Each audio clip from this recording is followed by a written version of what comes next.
तो आज हम लोग बात करने वाले हैं सिक्स क्लास से ज्योग्राफी। आपका है हमारा सौरमंडल।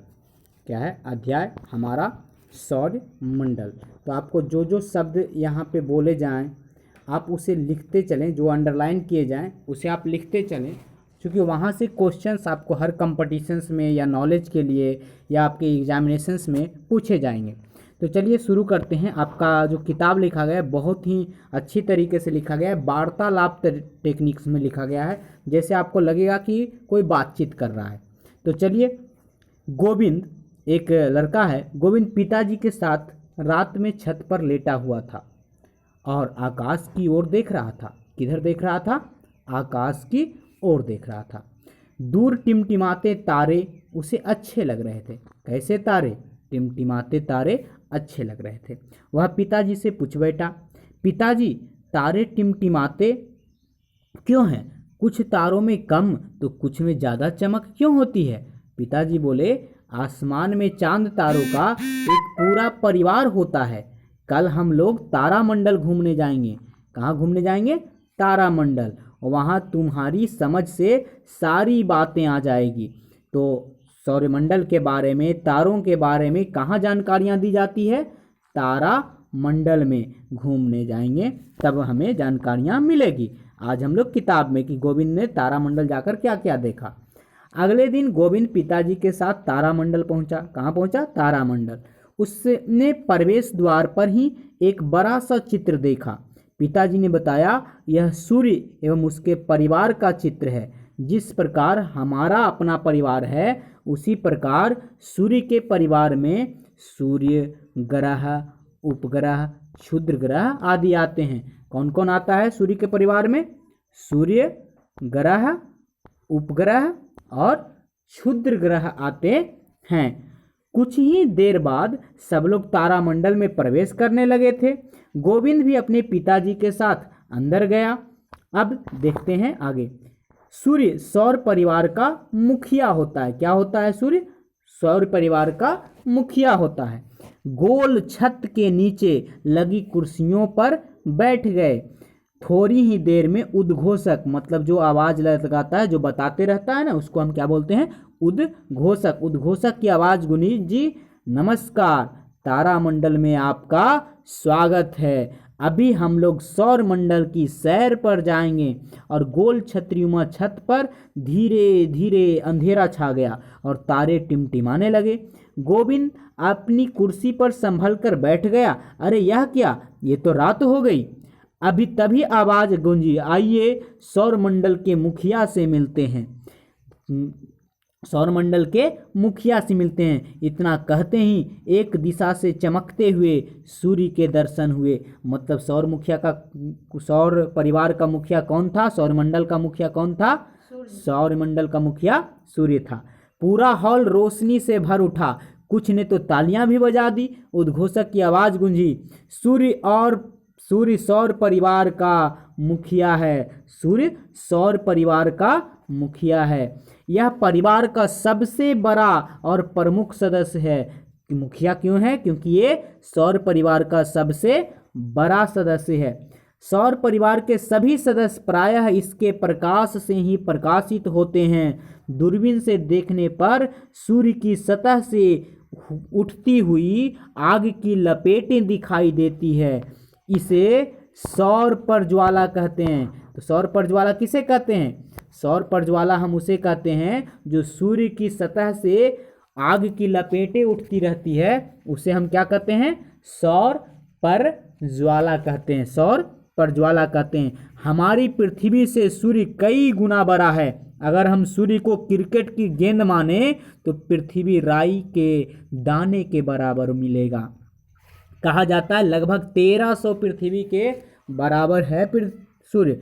ग्रहों से परिचय। सूर्य से थोड़ी ही दूर पर एक गोला उभरा जो आकार में सूर्य से छोटा था।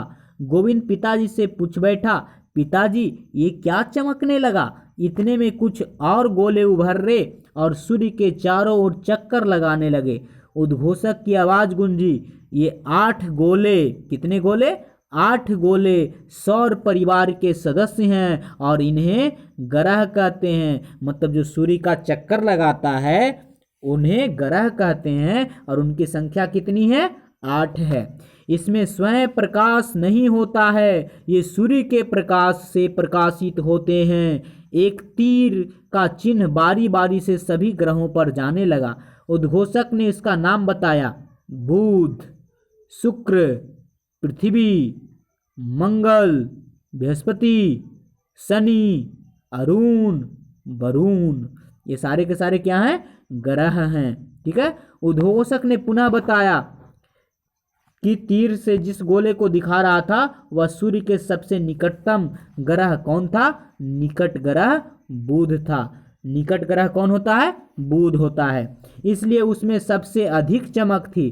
तीर का निशान एक लाल गोले की ओर इशारा करने लगा। उन्होंने उद्घोषक ने बताया यह ग्रह मंगल है। और मंगल ग्रह को क्या कहते हैं? लाल ग्रह कहते हैं। मंगल ग्रह को लाल ग्रह कहते हैं। क्यों? क्योंकि लाल रंग के कारण इस ग्रह को लाल ग्रह कहा जाता है। आगे आपको पिक्चर दिया गया है तो आप देख लीजिए। सूर्य के नज़दीक कौन है? बुध है। बुध के बाद कौन है? शुक्र है। शुक्र के बाद कौन है? पृथ्वी है। पृथ्वी के बाद कौन है? मंगल है। और मंगल के बाद कौन है? बृहस्पति है। और ये देखिए ये चौली सी पट्टी है और इस पट्टी के बीच में कौन घूमता है? क्षुद्र ग्रह घूमता है। उसके बाद कौन है? शनि है। उसके बाद कौन है? यूरेनस यानी अरुण है। और उसके बाद कौन है? नेपच्यून यानी वरुण है। तो कुल 8 ग्रह हो गए और एक सूर्य, तो 9 और क्षुद्र ग्रह, तो क्षुद्र ग्रह की संख्या तो बहुत सारे होंगी, है ना। आगे बढ़ते हैं तो कहते हैं सभी ग्रह एक निश्चित दूरी बनाकर सूर्य के चारों ओर घूम रहे थे। गोविंद के पिता ने कहा गौर से देखो, 2 ग्रह ऐसे भी हैं जो अन्य ग्रहों के घूमने की दिशा से उल्टी घूम रहे हैं, दिशा में घूम रहे हैं। उद्घोषक ने सभी ग्रह सूर्य का चक्कर लगाते हैं। सभी ग्रह क्या करते हैं? सूर्य का चक्कर लगाते हैं। शनि के चारों ओर, किस ग्रह के? शनि के चारों ओर छल्ले दिखाई देते हैं, इसलिए इन्हें छल्ला वाला ग्रह भी कहा जाता है। किसको? शनि ग्रह को। बताया यह एकमात्र ग्रह है जिसके चारों ओर छल्ले हैं। प्लूटो, पहले प्लूटो जिसकी गणना पहले ग्रह में होती थी परंतु अब इसे क्षुद्र ग्रह की संज्ञा दी गई। अब प्लूटो किस ग्रह के अंतर्गत आता है? क्षुद्र ग्रह के। आसमान में टिमटिमाते तारे। अचानक छतरीनुमा आकाश का रंग बदला। अब सूर्य और ग्रहों की जगह तारे टिमटिमाने लगे। गोविंद यह देखकर दंग था।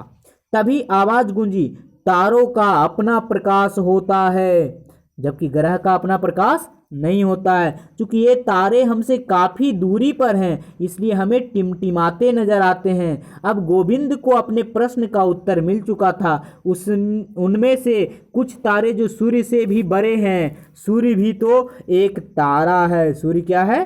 तारा है। लेकिन यह पृथ्वी से काफ़ी नज़दीक प्रतीत होता है परंतु वास्तव में यह पृथ्वी से बहुत दूर है। इसका प्रकाश हम तक 8 मिनट में पहुंचती है। सूर्य का प्रकाश हम तक कितने मिनट में पहुंचती है?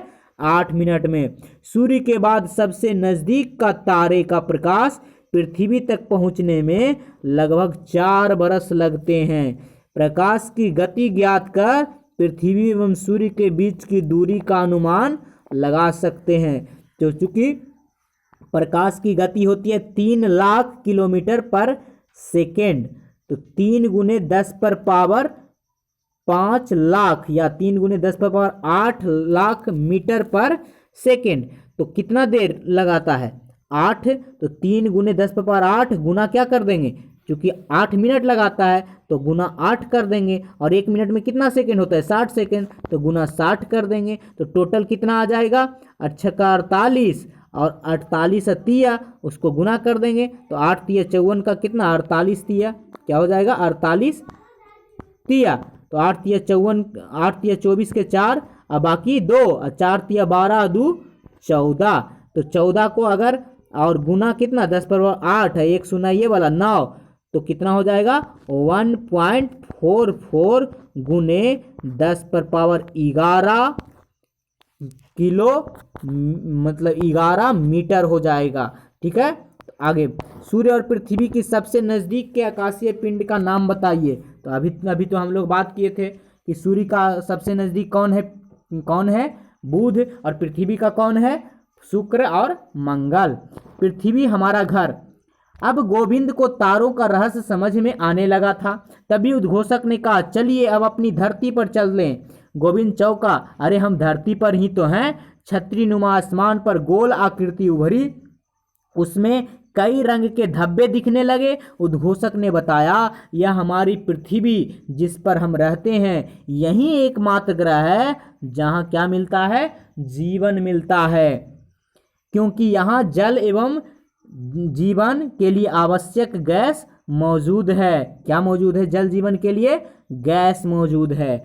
अंतरिक्ष मतलब जो पृथ्वी के बाहर है उसे हम अंतरिक्ष कहते हैं। तो अंतरिक्ष से देखने पर पृथ्वी नीली नजर आती है। कैसी नजर आती है, नीली नजर आती है। ऐसा इसलिए क्योंकि वायुमंडल में प्रकाश की किरणें परावर्तित होती है, यानी वायुमंडल के प्रवर्तन के कारण, वायुमंडलीय परावर्तन के कारण या वायुमंडलीय अपवर्तन के कारण आसमान कैसा दिखता है, नीला दिखता है, या ग्रह कैसा दिखता है, नीला। तथा समुद्र की सतह से नीले रंग का सर्वाधिक परावर्तन होता है। समुद्र की सतह से किस रंग का परावर्तन होता है, नीले रंग का। क्योंकि पृथ्वी का 71%, कितना प्रतिशत, 71% भूभाग जल से घिरा है तथा मात्र 29%, कितना प्रतिशत, 29% स्थल है। तो अब जलीय भाग के अधिक रहने के कारण प्रकाश का परावर्तन अधिक होता है, और यह ग्रह किस नाम से जाना जाता है, तो नीला ग्रह के नाम से जाना जाता है। नीला ग्रह के नाम से जाना जाता है। आगे है उपग्रहों की सैर। उद्घोषक ने बताया, जो बोल रहा था, जो बता रहा था, उसने बताया, ग्रहों के अलावे सौर परिवार में उपग्रह भी होते हैं। गोलाकार छत पर सभी ग्रह उभर आए। कुछ ग्रहों के इर्द गिर्द कुछ गोल पिंड घूमते नजर आए। पृथ्वी के चारों ओर भी एक पिंड घूम रहा है। ध्यान से देखिए, एक आवाज गूंजी, यह है चांद। यह पृथ्वी का एकमात्र उपग्रह है। पृथ्वी का एकमात्र उपग्रह कौन है, चांद है। चंद्रमा पृथ्वी के बहुत नजदीक होने के कारण इतना बड़ा दिखाई देता है। चंद्रमा का प्रकाश पृथ्वी पर लगभग 1.25 सेकंड में, कितने देर में, 1.25 सेकंड में, मतलब 1.25 सेकंड बहुत कम है, 1.25 सेकंड में पहुंच जाता है। चंद्रमा पृथ्वी की परिक्रमा 27 दिन 8 घंटे में पूरा करती है। चंद्रमा पृथ्वी को कितने दिन में घूमती है, 27 दिन 8 घंटे में पूरा करती है। इतने ही समय में वह अपने अक्ष पर भी घूम लेती है। अपने अक्ष पर भी वो कितने दिन में घूमती है, 27 दिन 8 घंटा। कौन घूमती है, चंद्रमा। यही कारण है कि हमें सदैव चंद्रमा का एक ही चेहरा दिखाई देता है। चंद्रमा पर न तो जल है और न ही वायु है। यह दिन में बहुत अधिक गर्म तो रात में बहुत अधिक ठंडा रहता है। इसका धरातल ऊबड़ खाबड़ है और इस पर मिट्टी भी नहीं है। सभी उपग्रह अपने ग्रह के चारों ओर घूमते रहते हैं, और कुछ ग्रहों में तो कई कई उपग्रह हैं, किसी को एक भी नहीं। अकेले बृहस्पति के पास 63 उपग्रह और शनि के पास 62 उपग्रह हैं। बुध और शुक्र का कोई उपग्रह नहीं है। शनि ग्रह का टाइटन सबसे बड़ा उपग्रह है। कौन सा, टाइटन उपग्रह। उपग्रहों का भी प्रकाश अपना नहीं होता, ये भी सूर्य के प्रकाश से ही चमकते हैं। रात में चंद्रमा को ध्यान से देखिए, कॉपी पर लिखे कि आपको क्या इसकी तुलना दादा दादी की कहानियों से करें। तो वो आप देखे होंगे कि चांद में क्या होता है, एक बुढ़िया बैठी हुई रहती है, या इस टाइप के कहानियां बनाए गए हैं।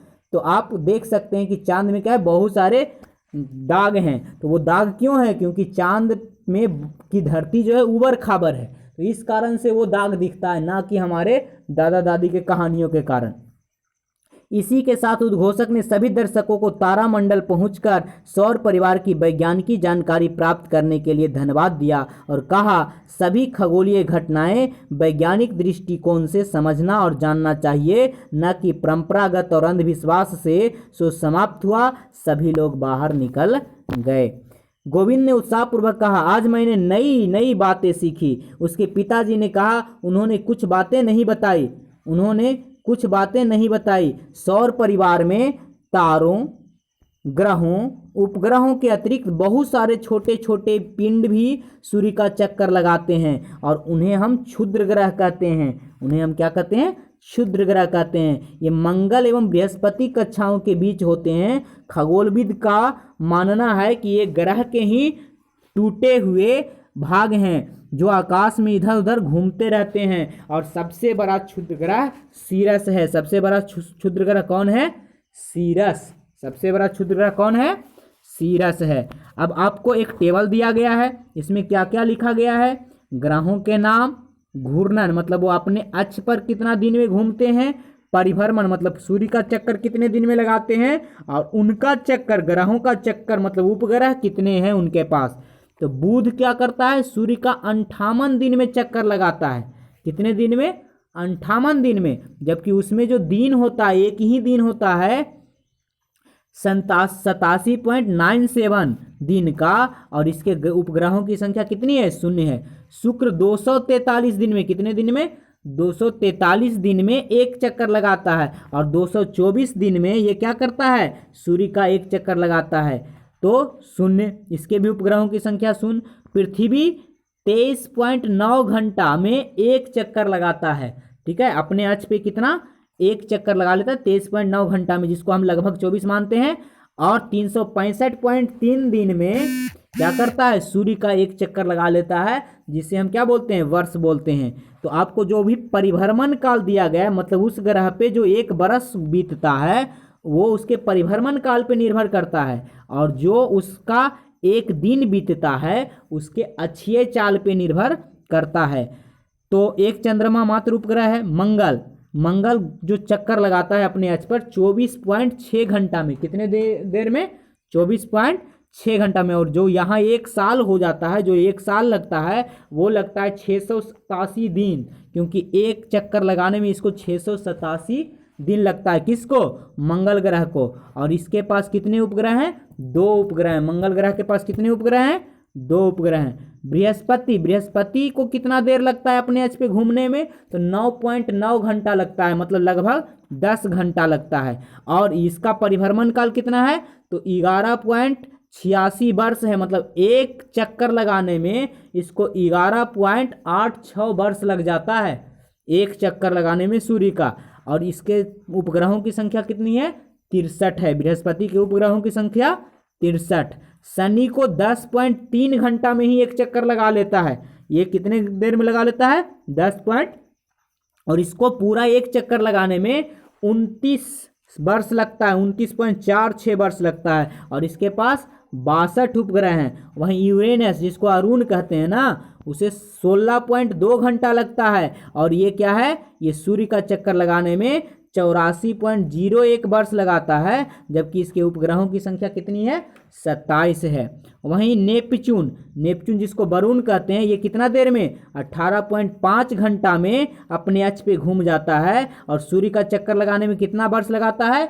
164.80 वर्ष लगाता है। और उपग्रहों की संख्या कितनी है? इसका 13 है। किसका? नेपच्यून का। तो आपसे अगर ऐसा क्वेश्चन पूछा जाएगा कि ग्रहों की संख्या कितनी है, उनके घूर्णन समय में कितने कितने होते हैं, मतलब अपने अक्ष पर घूमने में कितना समय लगता है, उनको सूर्य का एक चक्कर लगाने में कितना समय लगता है, और उनके पास जो उपग्रहों की संख्या कितनी है, तो आपको ये टेबल लिख लेकर याद कर लेना चाहिए, क्योंकि यहाँ से आपसे क्वेश्चन पूछे जाएंगे। हाल ही के अनुसंधान का मतलब जो खोज होता है, हाल ही के अनुसंधान एवं खोज के उपरांत प्लूटो को, किसको? प्लूटो को ग्रह की सूची से क्या कर दिया गया है, निकाल दिया गया है। कभी कभी आकाश में टूटकर गिरते हुए तारे दिखाई देते हैं। ये तारे नहीं होते बल्कि ये पत्थर के छोटे छोटे टुकड़े होते हैं जो सूर्य के चारों ओर चक्कर लगाने वाले पिंडों से टूटकर गिरते हैं।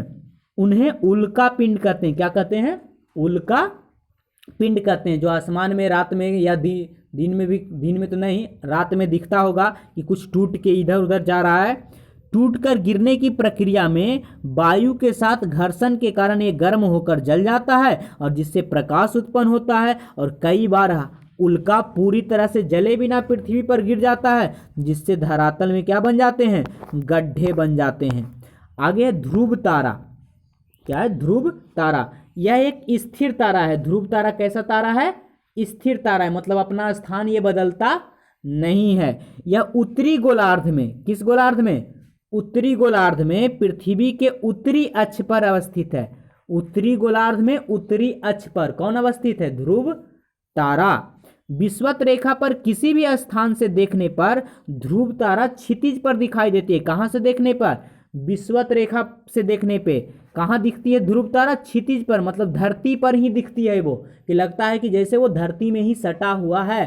कहाँ से? विषुवत रेखा से क्षितिज पर दिखाई पड़ता है। परंतु ज्यों ज्यों हम ध्रुव की ओर बढ़ते हैं क्षितिज से उसकी ऊंचाई बढ़ने लगती है और क्षितिज से ध्रुव तारा की ऊंचाई जितनी डिग्री होगी उस स्थान का अक्षांश उतना ही होगा।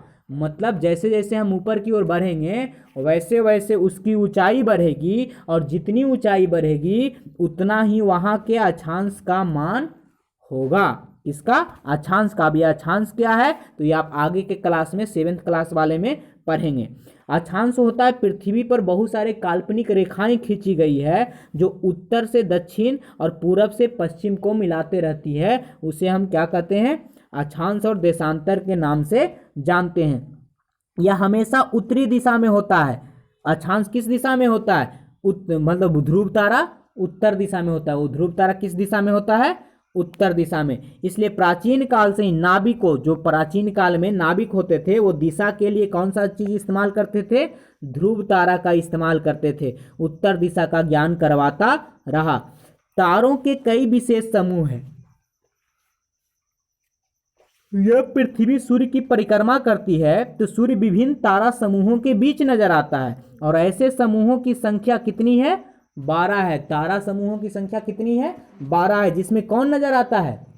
सूर्य नजर आता है। और इसी को हम क्या बोलते हैं? राशि बोलते हैं। मतलब राशियों की संख्या कितनी है? 12 है। इन राशियों में जो तीर है वे किसी न किसी आकृति की तरह नजर आती है और उन्हीं आकृतियों के नाम पर इन राशियों का नाम पड़ा। जैसे मेष, मेष मतलब मेमना, वृष बिच्छू, मिथुन, मिथुन, कर्क, सिंह, कन्या, है ना। कौन कौन राशि है? मेष, वृष, मिथुन, कर्क, सिंह, कन्या, तुला, वृश्चिक, धनु, मकर, कुंभ और मीन। ये 12 राशियां हैं। कौन कौन? फिर से देखिए, मेष, वृष, मिथुन, कर्क, सिंह, कन्या, तुला, वृश्चिक, धनु, मकर, कुंभ और मीन। पृथ्वी के चारों ओर विभिन्न तारा समुदायों, तारों का समुदाय है जिनकी संख्या 27 है, जिसमें कौन दिखता है?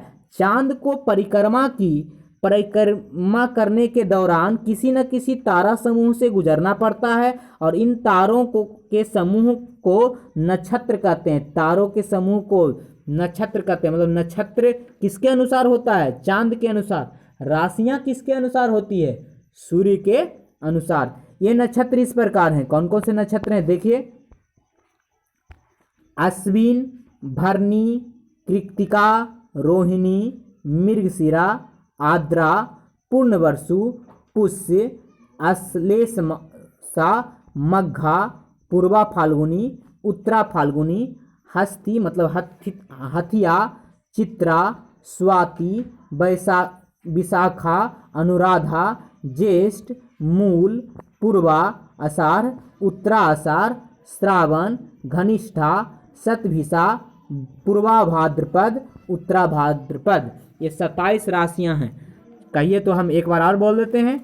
अश्विनी, भरणी, कृत्तिका, रोहिणी, मृगशिरा, आद्रा, पुनर्वसु, पुष, अश्लेषा, मघा, पूर्वा फाल्गुनी, उत्तरा फाल्गुनी, हस्तहत्या, चित्रा, स्वाति, विशाखा, अनुराधा, ज्येष्ठ, मूल, पूर्वाषाढ़, उत्तराषाढ़, श्रावण, घनिष्ठा, शतभिषा, पूर्वा भाद्रपद, उत्तरा भाद्रपद एवं रेवती। कौन सा? रेवती। पृथ्वी इनमें से प्रत्येक नक्षत्र को 14 दिनों में पार करती है। नक्षत्र को पार करने में पृथ्वी को कितना दिन लगता है? 14 दिनों का समय लगता है। इसलिए नक्षत्रों की अवधि 14 दिन होती है। नक्षत्रों की अवधि कितनी दिन होती है?